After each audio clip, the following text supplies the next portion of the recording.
আজ আমি তোমাদের জন্য নিয়ে এসেছি মাটন রোগান জোশ। প্রথমেই সর্ষের তেল গরম করে তার মধ্যে কিছু পেঁয়াজ বেরেস্তা করে তুলে রাখছি। ওই তেলেই শুকনো লঙ্কা, তেজপাতা আর গোটা গরম মশলা ফোড়ন দিয়ে মাংসগুলো দিয়ে দেবো। মাংসগুলো ম্যারিনেট করার দরকার নেই, ধুয়েই দিয়ে দিতে হবে এবং আঁচ কমিয়ে নাড়াচাড়া করতে হবে। এরপর আদা, কাঁচা লঙ্কা, রসুন এবং মৌরি পেস্ট করে দিয়ে দিলাম আর পেঁয়াজের বেরেস্তা পেস্ট করে দিয়ে দিয়েছি। এরপর পরিমাণ মতন লবণ, হলুদ গুঁড়ো আর সামান্য জিরের গুঁড়ো আর কাশ্মীরি লঙ্কার গুঁড়ো দিয়ে মাংসটাকে ভালো করে কষতে হবে। এরপর 3-4 চামচ ফ্যাটানো টক দই দিয়ে আবার ভালো করে মাংসটাকে কষে নিতে হবে।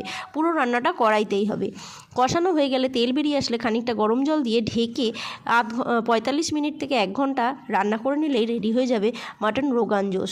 মাংসটা সেদ্ধ হয়েছে কিনা দেখে নিয়ে তারপর কড়াইতে খানিকটা ঘি এবং 1 চামচ মতো কাশ্মীরি লঙ্কার গুঁড়ো দিয়ে নেড়েচেড়ে কড়াইতে মাংসর মধ্যে দিয়ে দিতে হবে আর গরম মশলার গুঁড়ো দিয়ে নামিয়ে নিয়ে গরম ভাত, রুটি, পরোটা যে কোনো কিছুর সাথে পরিবেশন করুন।